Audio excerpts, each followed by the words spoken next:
Good morning, everyone. This is Biz Chicks TV. This is the place where you can find tips and tools to help you do business better. We're here to help you run a profitable business that's fun to run and to take the hassle out of your hustle. And today is Monday, so I'm here with my friend and co-host, Miss Francine Gregory, real estate entrepreneur and tech diva. I'm Terralina from California Cover Ups, and we're the Biz Chicks. We're here because we want you to run that profitable business that's fun to run and to put joy and a smile on your face while you're running it. So we want you to sit back, relax. It's Monday, it's coffee, tea, thoughts, and conversations. So our topic today is, who is the most important person in your life? Oh my gosh. Let's see. So I'm going to go over here and we're going to run that across the bar. Who's the most important person in your life? Who are you thinking about this morning? Ah, it's something to reflect on, isn't it? I'm going to ask you, who are watching on the replay and who are watching live, if you would just enter into the chat, who is the most important person in your life? We were talking about this morning, weren't we, Fran?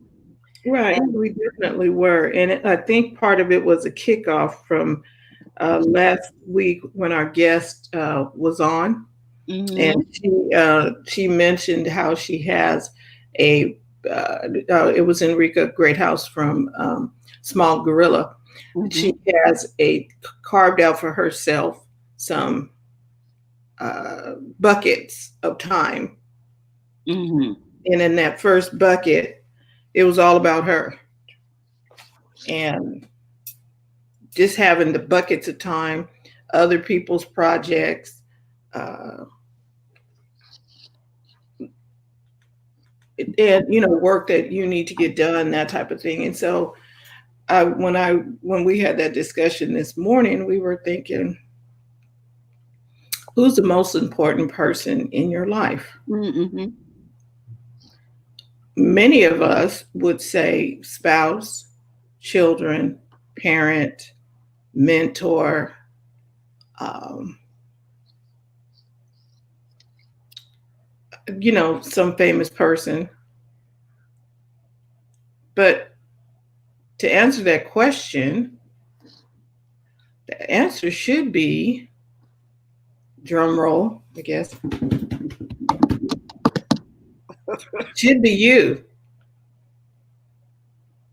Well, I would hope so. And Well, go ahead. I think that this kicks off a whole different set of feelings and concerns. Um, You are right. you know, Because when you say, I'm the most important person in my life, it brings up oh my God, you're being selfish. mm-hmm, You need to, you're supposed to be looking out for somebody else. And how could you say you're the most important person? How could you say you are the most important person in your life? mm-hmm. I'm worried if you don't say you are the most important person in your life. So, we are based on biblical principles, right? Mm-hmm. So we're told to love others as we love ourselves. Mm. But if we don't feel like we're the most important person in our life and we love us, we take care of us, we do good things for us, what are the other people going to get if we don't do the best for ourselves? Will they get the best of us? Mm-hmm. That's a good question. And the answer would be no. You're not getting the best of me because I'm not taking care of me, or I'm not doing the Ooh. best of me. So how can I give you my best and I don't even give myself my best? Wow. I'm, you know, um, Okay. Let that marinate. who is the most important person in your life, it should be you. You should be taking time for yourself. And this all started because we always talk at the end of every show, go to the front of your own line. That whole situation where on the airplane they tell you in the state of emergency, you put your mask on first, then you help everybody else.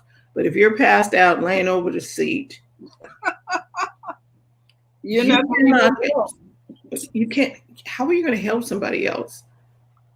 You are incapacitated.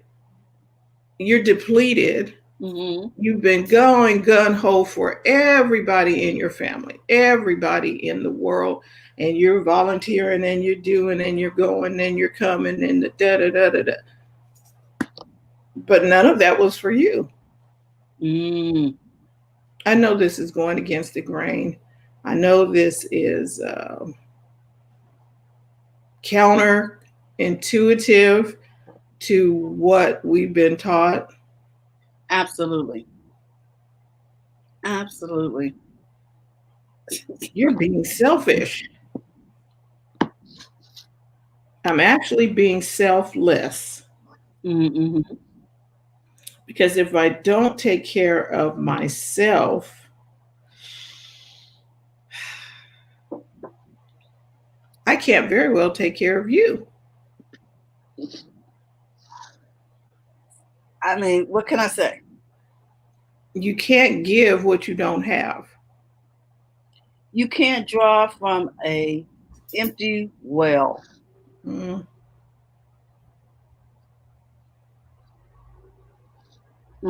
Okay. Okay, so if there's no water in the well and people are standing around thirsty,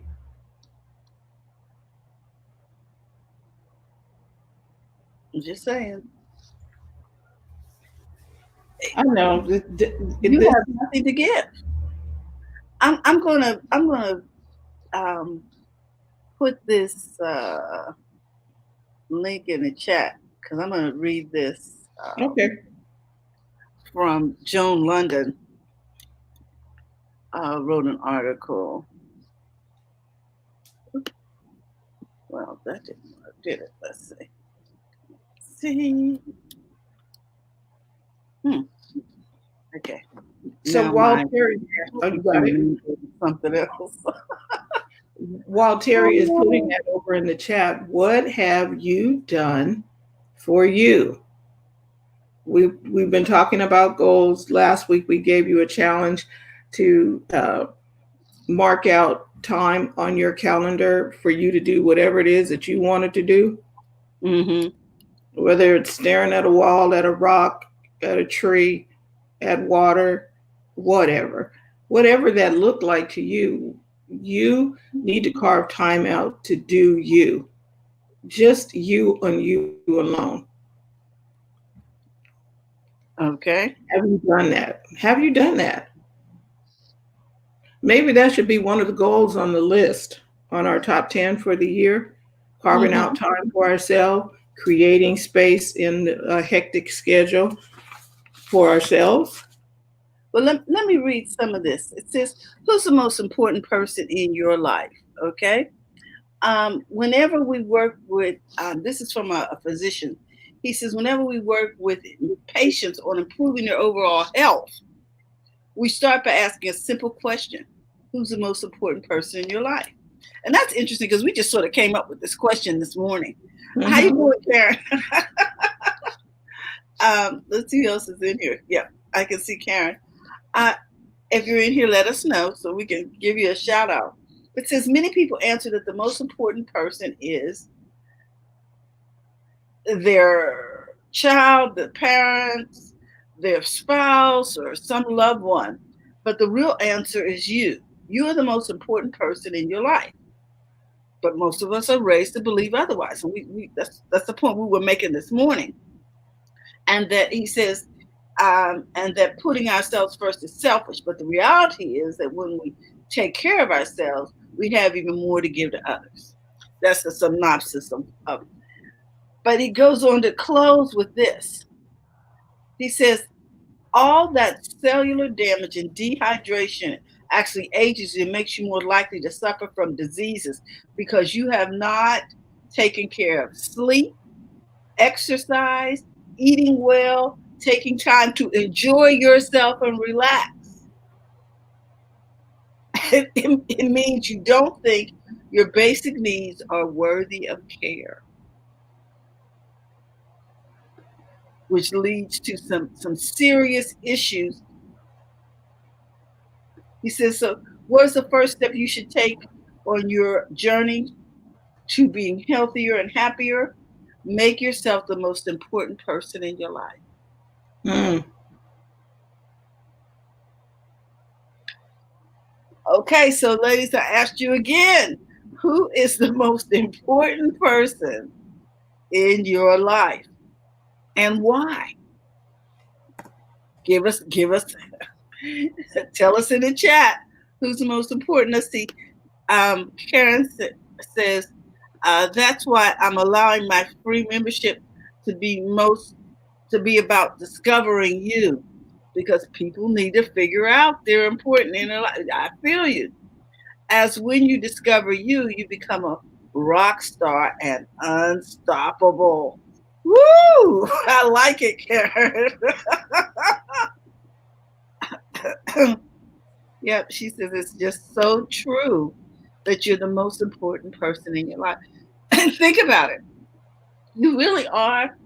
You know how people say you're so self-centered? I would hope so. Each one of us is an individual, and everything should revolve around us as an individual. You know, we had a saying in this is really going to date me. We had a saying in the 70s, this is my life, you just living in it. Okay.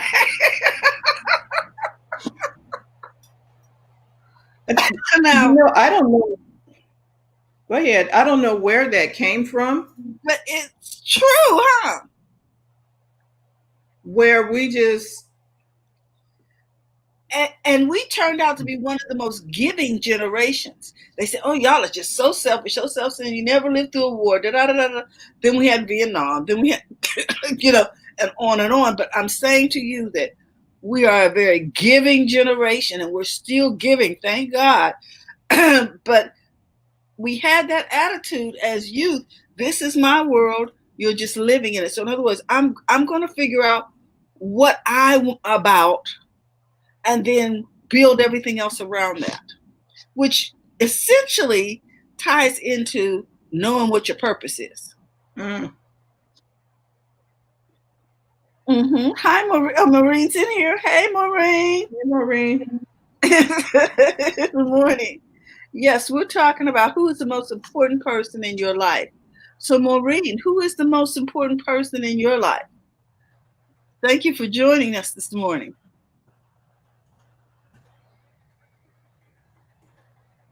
Okay, because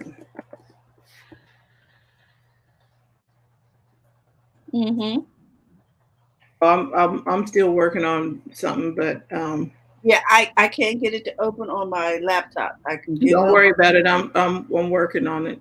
Okay. All right.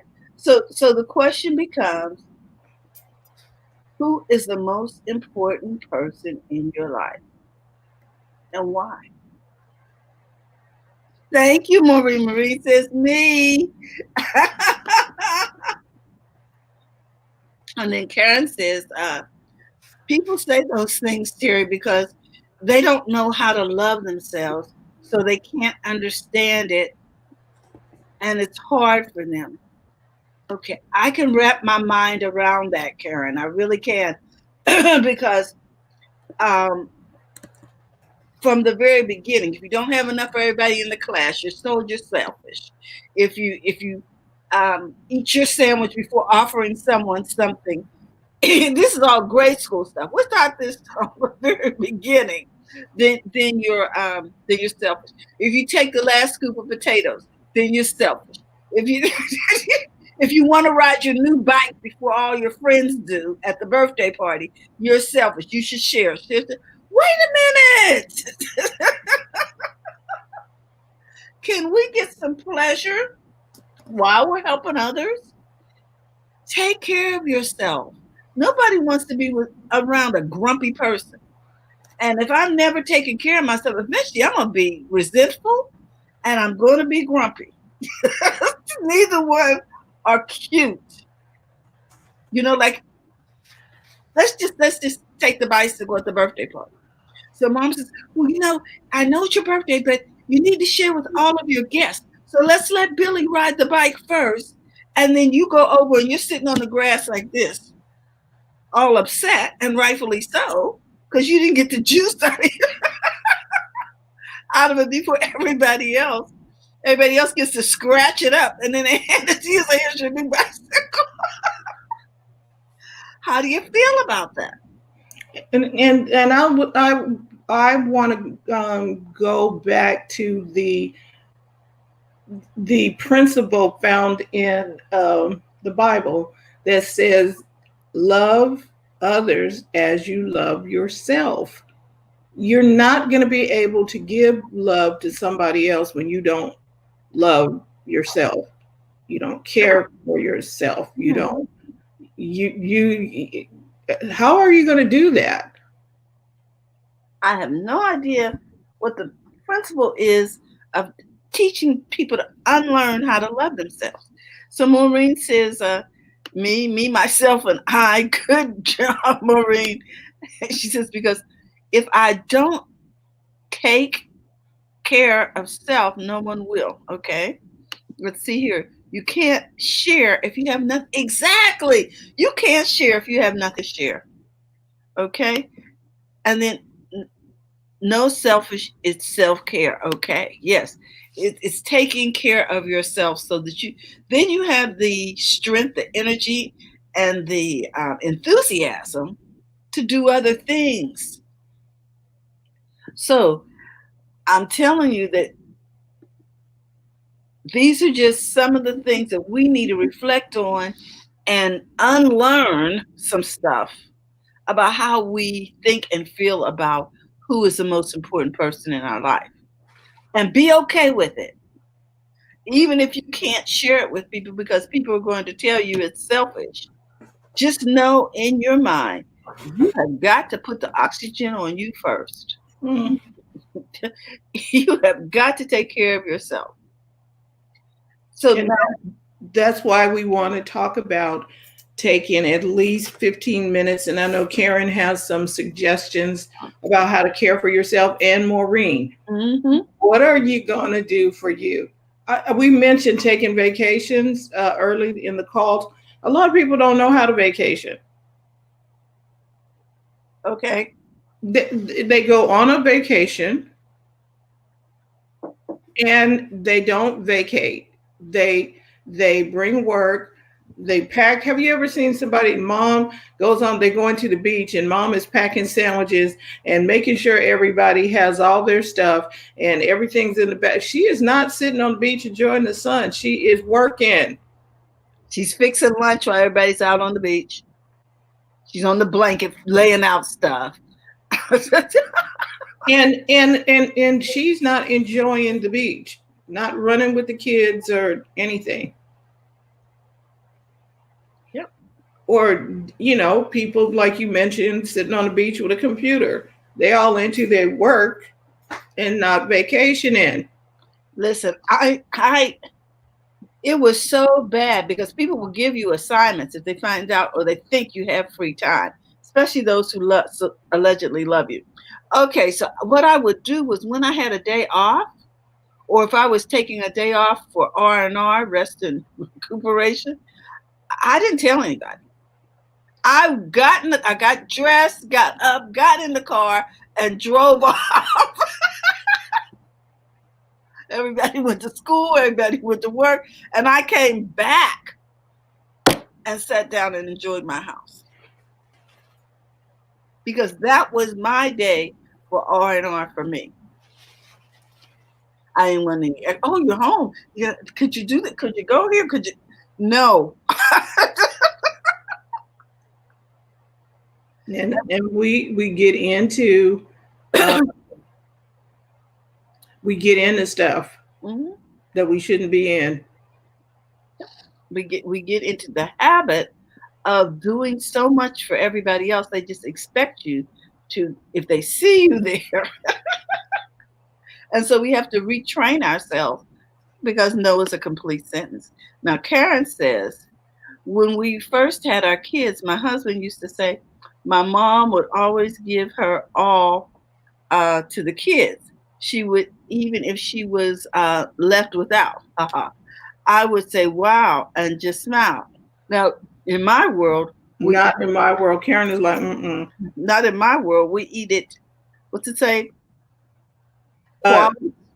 She says, not in my world. We eat it quality, or I have it all. It's too small to share, or it's too small to share. Okay. She eats it all if it's too small to share. Mm-hmm. Instead of trying to slice it up into 15 pieces, everybody get a taste. Okay, and let's see here. She says, oh, thank you, Karen. She says she agrees, friend. And then Maureen says, say no. That's right, Maureen. Say no. And I like the story that Maureen has. Go ahead with Claudia's statement. Okay, Clay says, I'm a suspect for having kids take initiative for themselves. I'm not the mom that fixes plates of food. Fix your own plate, and you better eat every morsel that you serve yourself. Okay. And that's what we're talking about, because we've been, I don't know if it's Ozzie and Harriet or something somebody saw on TV. No. You're supposed to lay down your life for everybody else. That's not necessarily true. Not necessarily true. So what are you going to do to take care of you? Yep. And are you sure that you're the most important person in your life? If not, maybe you need to just take a little sticker or something and put it on the inside of your purse or somewhere where you go regularly that says you're the most important person in your life. We need reminders. I'm the most important person in my life. And when you have, maybe that's the reason why people can't finish a goal.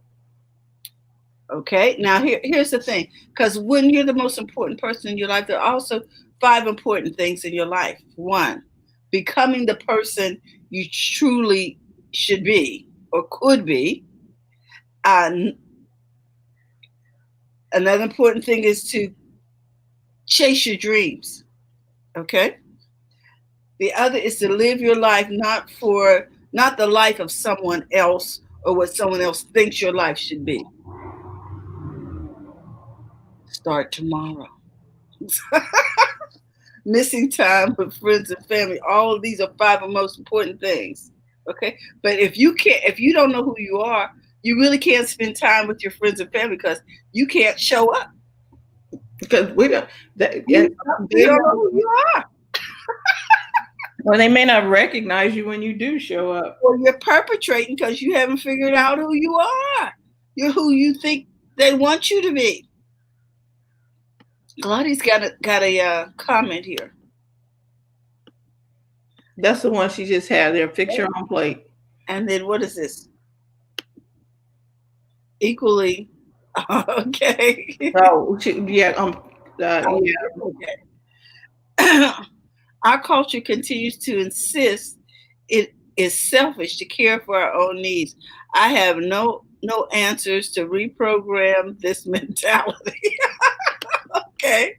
And then it starts with us. So and I'm glad that Claudia recognizes that, but then that means it needs to start with me. I'm going to do something for me. Even if people look at you side-eyed, like, why you haven't stopped and helped me with my project? Because I'm working on mine. Now, we didn't say that you couldn't help other people. No. Don't get that wrong. But you can't help other people effectively until you are helping yourself, until you are doing you, and until you know who you are not going to be able to give the best to somebody else. You don't know who you are. You don't know what you want. Do you like chocolate ice cream? I keep going back to this. If you don't know, you got to stop and spend some time to find out who you are. And this goes back to taking time for you. Even if you just want to sit there and, like I said, look at rocks, look at water, look at trees, look at whatever. What are you going to do? Girl. So this is the last Monday in September. It's already there. Today's the 21st. Is there one more Monday? I think there's one. I hope there's one more. Because it's 30 days of September. Okay, so there might be one more. I don't know. Let me look. I guess if I look at it, yeah, the 28th. We got one more after this. Okay. So put on your calendar every week. I would say every day. Cut out 15 minutes for yourself. There was, I think it was Einstein or somebody where or another person, that they would take 15 minutes just to sit in a chair and think, not do anything, just think. Cut out time just to think. Daydream. Imagine what life would be like if everybody wasn't pulling on you. What would you do if no one was pulling on you? And you had 5, 10, 15 minutes to yourself. Karen, I know that's not a lot because Karen knows how to take time for herself and tell people no. But for some other of us who just getting started, just getting started, figure out how to take 15 minutes for yourself, shut a door, put on the music you want, read something you want, stare into space if you want, whatever it is, do something for you every day. Remember when we have the faith, family, fitness, fertilizer, finance, and fun? You're supposed to do something for you, fun every day. Something for you every day. Because the year will go by and you haven't done anything. And you'll, like Terry said, you'll be resentful. I didn't do anything I wanted to do this year. Everybody always had something for me to do. That's because you let them tell you or direct your life. You didn't stick up for yourself and say, I'm going to do my life today. And you didn't make it happen. That trip around the world or whatever it was that you had on your list of things that you really wanted to do, did you start saving for it? Did you figure out a way to make it happen? Because you know what, Francine, we will figure out a way to make things happen for other people. Okay, we really will. We can make things happen for the kids. I can remember when I would tell the story all the time about how the kids won the trip to London. And then it cost like $2,500. Okay. And we're like, how do you win something? Then we got to pay for it. But anyway, well, we made that happen. You know, we sat down, got still, and made it happen. There are things that you can do to make all those things, those dreams that you have come to pass. If you just take the 15 or 20 minutes and, focus on just letting the universe send you the answers. So think about what it is that you're going to do every day for yourself. You're going to take it, put it on your calendar. This is my 15-minute moment.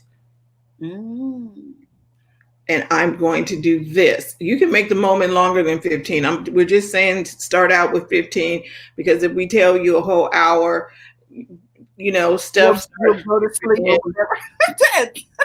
The grocery list will go. Right. So 15 minutes to do whatever you want. Break out a coloring book. No mind clutter allowed. It's a no clutter zone. Okay. So break out the coloring book, break out something that you want to do and do you for 15 minutes. Okay, we got some comments over here. It says, true statement. I'm more knowledgeable, learning and researching better ways for food health. If I didn't take the time, I could never help you. That's right, Claudia. Right. Coach Karen has a course. I think she was talking about it last Wednesday. Ladies, would you mind if I post my free membership sign up form? It in the it's so in line with today's topic. Yes, ma'am. Put it in there. Put it in the chat. Put it in the chat. Put it in the chat. So win and I think she means pray. Win and pray. Right. Mm-hmm. So with this, last week we didn't run the installment of our we're going through the goal setting, finish.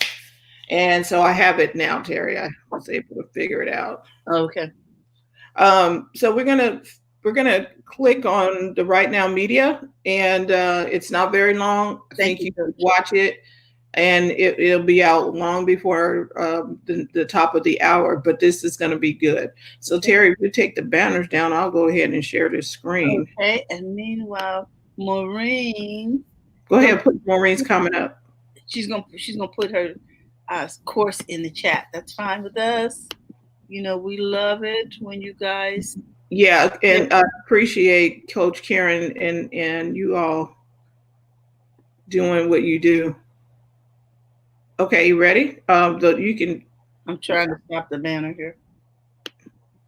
Okay, so I need to click this and go like that. So yes, and we're on number 4. Ready? Yes.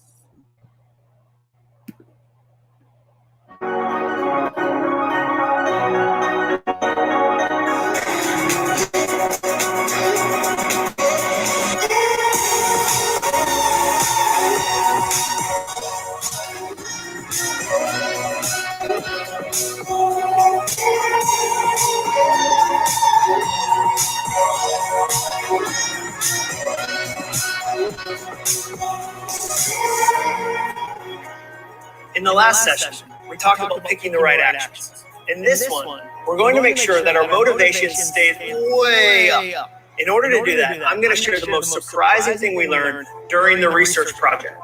Here's something that caught us all off guard. You have to make it fun if you want it done. Now, why is that surprising? It's surprising because most people don't associate fun with goals. In fact, most people think a goal has to be difficult or miserable to count. If you ask the average person, what are the first 5 words you think of when you think of goal? They'll say hustle, grind, willpower, persistence, sacrifice. They never say joy, laughter, fulfillment, engagement. I meet people all the time that'll tell me, John, I've got a new exercise goal. I'll go, that's great. What are you going to do? And they say, I'm going to run. And I'll say, well, do you like running? They go, no, I hate it. That's how I know it's good for me, because I feel miserable. We even do this with our weekend goals. One of our fastest growing sports in America right now are adventure races. If you're not familiar with them, imagine if a half marathon and an obstacle course had an awkward child. It's things like the Tough Mudder, the Warrior Dash, the Spartan Race, and they can be a ton of fun. I have a lot of friends that do them, and I think they're amazing. Don't hear this as a criticism. I just think it's interesting that in the Tough Mudder, one of the activities is that you get electrocuted. Now, most days of your life, there's some quiet part of your brain thinking, I sure hope a live wire doesn't touch my body today. On Tough Mudder Day, you pay a person for that experience. Now, this is after you've jumped into a dumpster full of ice water, which is another one of the activities, and swum under a wall. Now, the wall is there to make sure you have to go all the way in and stay in long enough that your brain gets so cold that the synapses don't fire to your limbs and you have a voluntary seizure. Then you get to crawl through the live wire field. And they're not all live. I mean, because where would the surprise be in that? And my friend Dino did the Tough Mudder. If your name is Dino, the state makes you do adventure races. And I said, Dino, what was it like? What was it like? And he said, well, I was crawling through and I was soaking wet. And I said, I think that's good for electricity. Like if you're going to be around it, you want to first be soaking wet, but go on with the story, Dino. And he said, I'd almost made it through. And then right at the last second, I felt the wire lightly graze me between my shoulder blades, and it felt like a giant with a hammer for a hand punched me as hard as he could into the core of the earth. And I thought, the t-shirt you get better be amazing. And we do that on the weekends, but we also do it during the weekdays at our jobs. One of the most popular form of goal setting techniques in the last 40 or 50 years are SMART goals. You've used them, I've used them. Everybody's familiar with a SMART goal. It's a great acronym. Make your goal specific, make it measurable, make it achievable, make it realistic, make it time bound. I think that's a great list. I just think it's not complete. I think it's missing something. Tell me which of those words is remotely related to joy. Which of those is remotely related to fun? What, time bound? Hey, how was vacation? It was amazing. I knew it was going to end. It was time bound. It was the best. And I wanted to figure that out. You see, I go to all these companies around the world and they say, hey, we're a serious company. We do serious work. We're not Google. That's who they always use as the example. We're not Google. We don't have cotton candy and like a pony in the lobby. We don't have slides instead of stairs. We're serious. And I wanted to be able to say, fine, be serious. Do serious work. Just know that when you add fun, when you add joy, your performance goes up. Your ROI goes up. Your productivity goes up. So I wanted to be able to prove that. So we studied that during our big research project. And we looked at two things, satisfaction and performance. Any new principle, whether it's one of mine or anyone you ever see from anybody else, any other leadership speaker, has to raise both of those, satisfaction and performance. How you feel during a goal, that's your satisfaction. Performance, how did you actually do? Now, see, you have to raise both, because if you don't, let's imagine I really help you with satisfaction. You laugh and it's fun, but your performance plummets. You know what happens? You end up smiling all the way to last place. You end up thinking, we're failing, like we're going out of business, but it feels great. What if I help you with performance? We crush that second metric. You do amazing, but you're not satisfied. You're really unhappy. And you know what happens? You become every rich, miserable person you ever met. You ever met somebody who's really successful and really unhappy? You know why that happened? Because they only focus on performance. They never focus on satisfaction. Or their plan was, I'm going to be miserable for 6 decades, for 60 years, but then I'll retire. I'll move to Florida. I'll get a golf cart. It'll all change overnight. And you want to go, that's not how life works. You have to raise both. Focus on your satisfaction. Focus on your performance. So we went to the people in this research study, to the nearly 900 participants, and we said, hey, we want you to make what you're doing fun. We want you to add some fun to it. And here's what happened. The people that did had a 31% increase in satisfaction. Now, that's not really that surprising, right? I mean, it's kind of like saying eating ice cream was more fun than eating vegetables. Like, that was satisfying. The crazy stat, though, was that they had a 46% increase in performance. Their performance went up. Now, you should be arguing with this idea in your head right now. There should be part of you that's pushing back against this idea, and it should be some form of the sentence, kale isn't fun. It's easy to think of all the things you have to do at your job that aren't inherently fun. I've never met somebody that said, oh, my favorite time of year is budgeting season. I sleep like a baby during budgeting season, where I have to come up with my needs for the year, guess what they are, and then be held accountable by my CEO for the whole year. Oh, so peaceful. Your job has hard parts. My job has hard parts. I think we've done this next generation a great disservice by saying, hey, always follow your heart. Always follow your passion. Because what happens is, what they hear is, and the second it doesn't feel like that, it must be the wrong thing. And I'm not one of these people that's like, hey, millennials are lazy and entitled. I don't think that's true for a second. I know some millennials doing amazing work. Anytime a boomer CEO tells me millennials are lazy and entitled, I think we should talk to the people that raised them. Oh, wait, that's you? The call is coming from inside the house. But I think we've done all of us a great disservice by over-focusing on passion, over-focusing on fun. I heard another speaker say, if you don't love 90% of what it takes to be in your industry, you're in the wrong industry. So in a 40-hour work week, you're expecting 36 amazing hours. There's only 4 hours where you're not like, this feels like running in a field of a ribbon. My job is the best in the world. The reality is your job has hard parts. It has challenging parts. So it's not have fun. That's not the principle. The principle is make it fun. You have to deliberately be intentional, adding fun, especially to the parts of your goal that are challenging. So how do you do that? There's 2 types of motivation scientists look at, reward and fear. Now let's talk about that fear word first, because a lot of times when we hear it, we always think it's negative. It's not. Let me give you an example.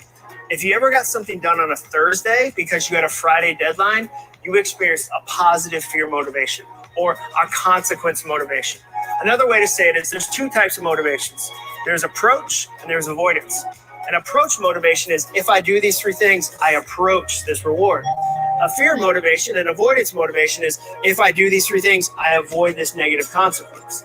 Now, your job is to take the goal you have. Maybe a leader gave you the goal, maybe your team has a goal, to look at it and go, okay, where do I need to add some fun? Where do I need to add some reward? Where do I need to add some consequences? And they don't have to be massive. It can be small. Maybe you look at what you're working on, you realize, I've been putting off these 3 client phone calls, or I've been putting off this one part of the projects. So when I finish it, because I'm reward motivated, I get to go to a movie by myself. That doesn't sound like a lot, I know, but if you're a parent, going to a movie alone is the greatest suburban luxury known to mankind.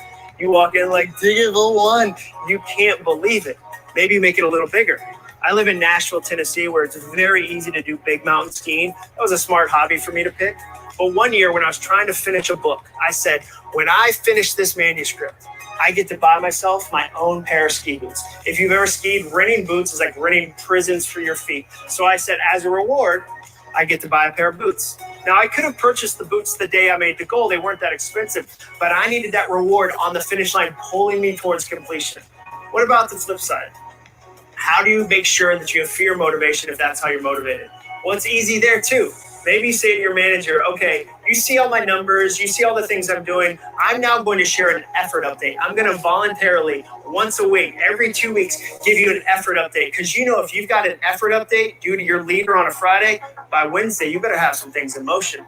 Maybe make it a little bigger. A friend of mine named David Hooper is a radio personality, and he had a business coach who knew he's fear motivated. So his business coach said to him, hey, I want 3 signed checks from you. And every time you miss one of your goals, I'm going to give the politician you hate the most some of your money. And you better believe that motivated David. And the coach would amp him up even more. He'd go, that politician is going to do such terrible things with your money. Oh, doctors know this principle. A good doctor, if they want you to get in shape, and she knows you're reward focused, you know what she says to you? She says, hey, if you get in shape, here's the positive things that'll happen. Hey, if you lose some weight, you'll be able to hike this summer. You'll be able to sleep better. If she knows you're fear motivated, she does the reverse. She says, if you don't get in shape, you run the risk of the same health issues as your mom. A good financial planner knows this principle too. They read you. And if they know you're reward focused, you know what they say?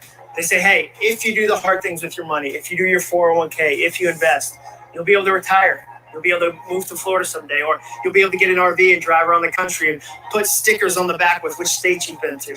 If they know you're consequence based, they say the reverse. Say, hey, if you don't get your money in order, if you don't be deliberate about it, you're never going to be able to retire. It'll be really difficult for your kids to go to college. So your job is to figure out which of those things motivate me. I'll give you a small example from my own life. Social media is part of my job. As an author, as a speaker, it's really important to my career. And one day I realized I was failing at it. I spoke at a big event. I stepped off stage and a woman said, I love following you on Instagram. You're so funny and so tall. She said some of those words. And then she said something that punched me in the stomach. She said, I didn't know you wrote a book. I've written 6 books. For her to say that would be like telling a dentist, I didn't even know you were a dentist. And I went back through my feed and I realized she's right. It was mostly queso jokes and pictures of dogs I wanted to pet. And I also realized every event planner, the first thing they look at when they book me to speak is my social media feed, to see what I'm all about, to see what I talk about, to see what I've done. And so I went to the most honest person I know, my 16-year-old daughter. And I said, am I good at Instagram? And she said, use Instagram like an old man. And I said, 1, you're hired. And 2, you're grounded. Because I needed her help. It was a confusing day for her. I guess she could have said, okay, boomer, so I'll forgive her. But I needed her to help me with it. And so if you're on your phone, let's pretend you're not, take out Instagram, look up John Acuff, look up my account. I want to show you one thing she helped me with, my bio. In my bio, I had a paragraph. She said, Dad, it's too long. It's way too long. And I said, what are you talking about? It's 3 sentences. And she said, we're a very busy generation. She said, it needs to be bullet points and emojis and hyperlinks. And we changed my paragraph. And I started to change deliberately to improve Instagram. And why did I do that? Because as a dad, I'm always looking for ways to connect with my kids. I wanted that to be fun. So I took a part of my job that wasn't fun and I added some fun to it. Now, where this gets magical is if you're a leader. Every leader has had this experience where they try to motivate somebody with the wrong form. You ever set somebody down and said, hey, we really like you, you're doing great, but there's these 3 things we need you to do, and if you don't do them, we're going to have some challenges. And if they're not consequence motivated, it goes right over their head. Even on the day they've been fired, they walk out thinking, pretty good day, and you go, it wasn't. The same thing happens with rewards. I worked with a woman once, and the company we worked for gave us iPods. And I'll never forget, she said, I hate this color. I was so appreciative. And she said, this is such a dumb color for an iPod. And at first I thought, wow, you're really entitled. But then I realized, no, she's not entitled. She's just not reward motivated. They could have given her 100 iPods. It wouldn't have mattered. So your job as a leader is to figure out, how do I motivate the people around me, the people I work with? Because here's what I know. Leaders who help others win get to be leaders for a long time. So today's action is for you to sit down, make a list of the difficult parts of your job, and then say, how do I add some fun there? Is it a reward? Is it a consequence? How do I make sure that I make it fun if I really want it done?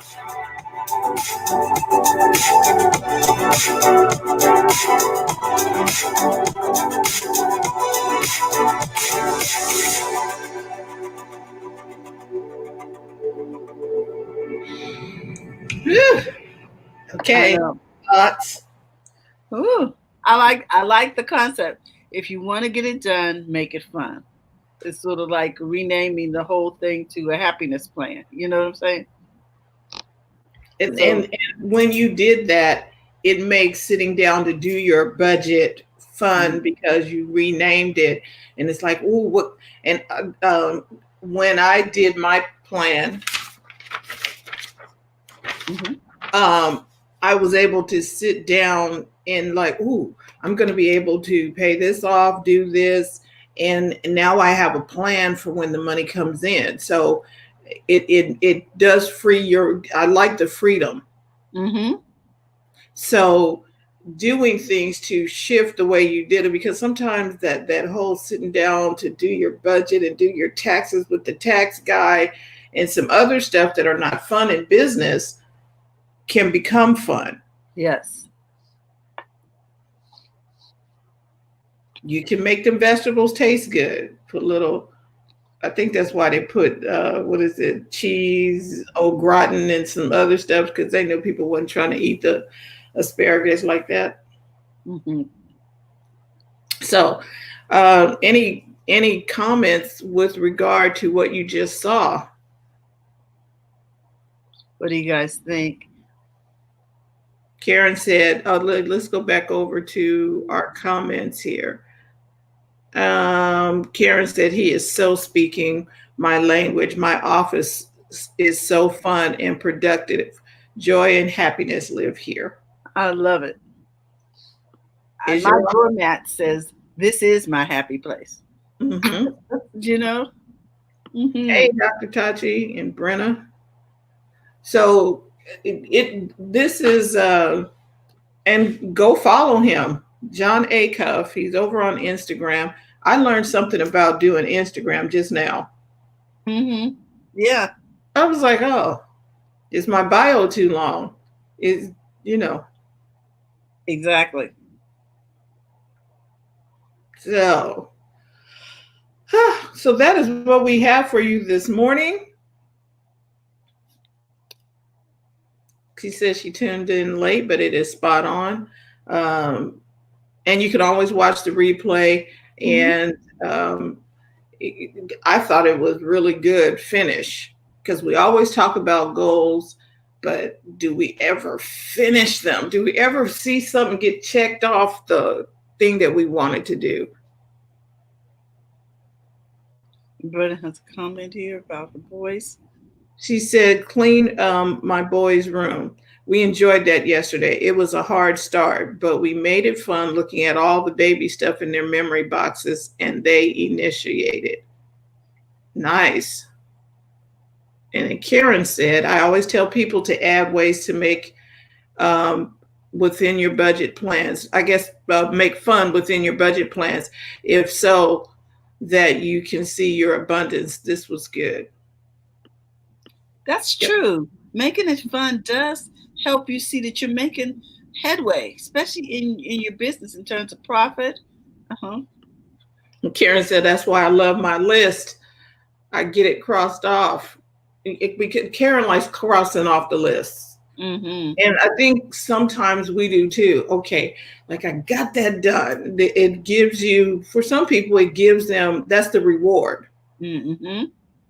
And I remember Karen saying something. She like, when I finish all my work, I get to watch TV. Or I get to dance, or I get to, yes. Because you get a reward for finishing it off. Now, some people answer the question are in the chat.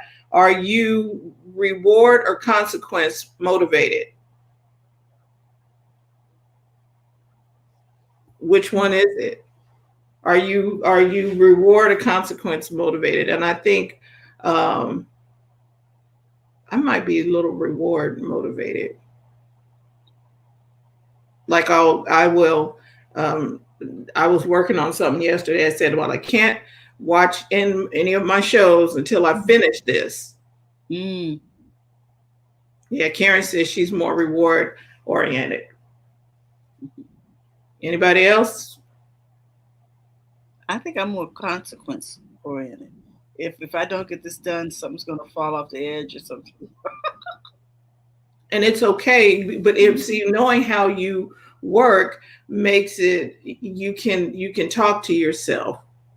And Brenna says seems to be consequence for me. Karen says I'm reward.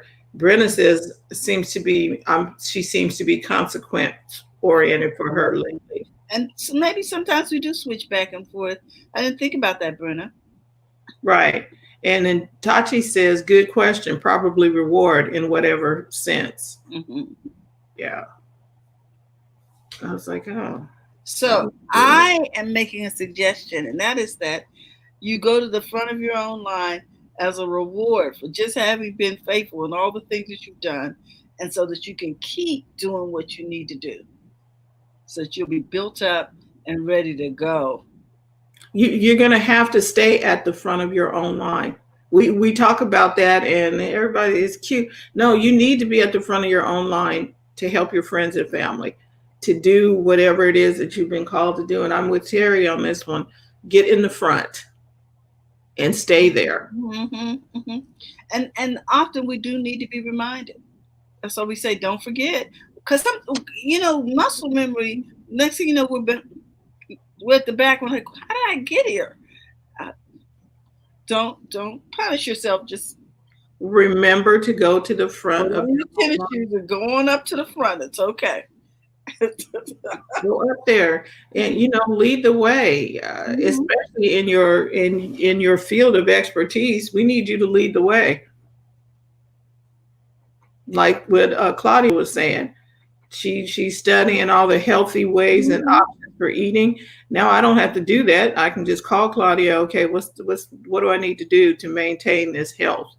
And then she tells me. Same thing with Karen and Maureen. So thank you all for tuning in with us this morning. This was a very good conversation. Let me put this back up in here. Who's the most important person in your life? The answer should be you. So we thank you again for tuning in. I think we had a couple more comments. Got a couple more comments. Karen said, yep, when I went to college, I always sat in the front of my class. It kept me reminded. Mm-hmm. I love sitting in the front. Yeah, I can't do backseat action. I'm sorry. Mm-hmm. Too much commotion and distraction in the back. There's a lot of distractions back there. Right. That's why people who wasn't tuned in for class, they was throwing stuff and being weird. I'm like, get out as soon as the bell rang. Let's see. So we want to say thank you, Dr. Tachi and Brenna and everyone, Claudia and Karen and Maureen and Jerry everybody who stopped in here. We appreciate you so very much. And we'll be back again tomorrow with TJ and Terry. They're going to be talking about all things social media and digital marketing. Wednesday, Coach Karen will be in the house talking about profits coming in daily. And Thursday, Robin Shimizu will be here with friends talking about happy, healthy habits. And on Friday, we'll be talking tech with Dr. Tachi, TJ, and Terry and myself will all be here talking tech in English. So we want to say thank you, and we will see you again really, really soon. Yes, guys. Have a great day. And remember, don't forget to go to the front of your own line. We'll see you tomorrow. Bye.